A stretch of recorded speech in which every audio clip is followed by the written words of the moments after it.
All right, class. So our next president is John Adams. And one John Adams right here, the second president of the United States. So John Adams was born October 30th, 1735. He's going to die July 4th, 1826. Age 90. He is one of three presidents to die on the 4th of July, and him and Thomas Jefferson actually died on the very same day. His home state is Massachusetts. So if you look at the first six presidents, four of them are from Virginia, and they're all slaveholders. And then there's John Adams and his son from Massachusetts who did not own slaves. So not a lot of diversity in our states. For religion, he's a Unitarian. And so most Christians are Trinitarian. So there's this belief in the Trinity, the Father, the Son, and the Holy Spirit. Okay? For Unitarians, to simplify this greatly, God is his own thing. They may think that Jesus had very important moral teachers, but he is not comparable or equal to God himself. So that's where John Adams falls there. So for his family, he is going to have a very long marriage with his wife, Abigail. And with his wife, Abigail. And then, of course, his son, John Quincy Adams, is going to later become president of the United States. When it comes to political party, John Adams was a Federalist, and he is technically the only Federalist president that we're ever going to have. So, term of office is going to be March 4th, 1797 to March 4th, 1801.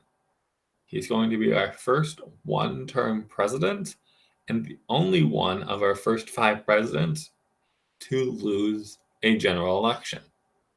And his vice president was Thomas Jefferson. Because when the country first set off with our elections, we did things a little bit differently, in which the second place person became vice president. This was not that big of a problem for George Washington and John Adams because they held very similar views. But in the 1796 presidential election, it was John Adams versus Thomas Jefferson. John Adams won the most electoral votes, right? And so he had someone that was his political adversary as his vice president who was kind of constantly undermining him and eventually runs against him.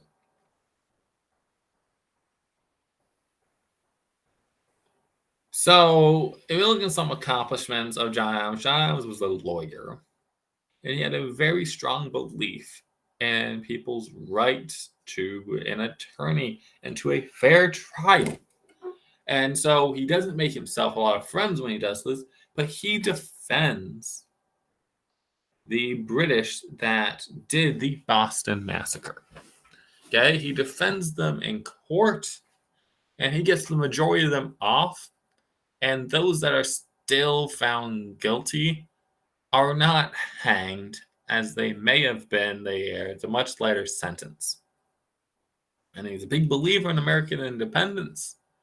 He may have even thought that some of the actions of the soldiers were unsavory actions, but he still thought that they deserved a good defense in their day in court.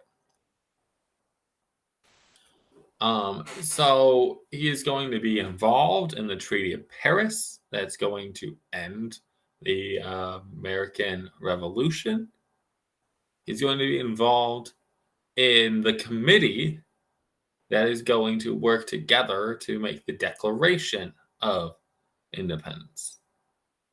He also has a big impact on the writing of the state constitution of Massachusetts.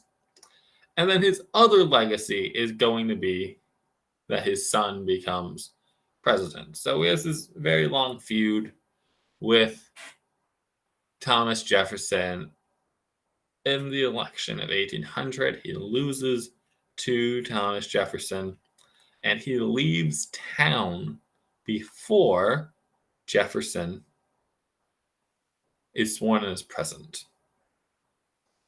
And a small bit in his defense, there wasn't a clear precedent here about showing that, but he was unhappy with it.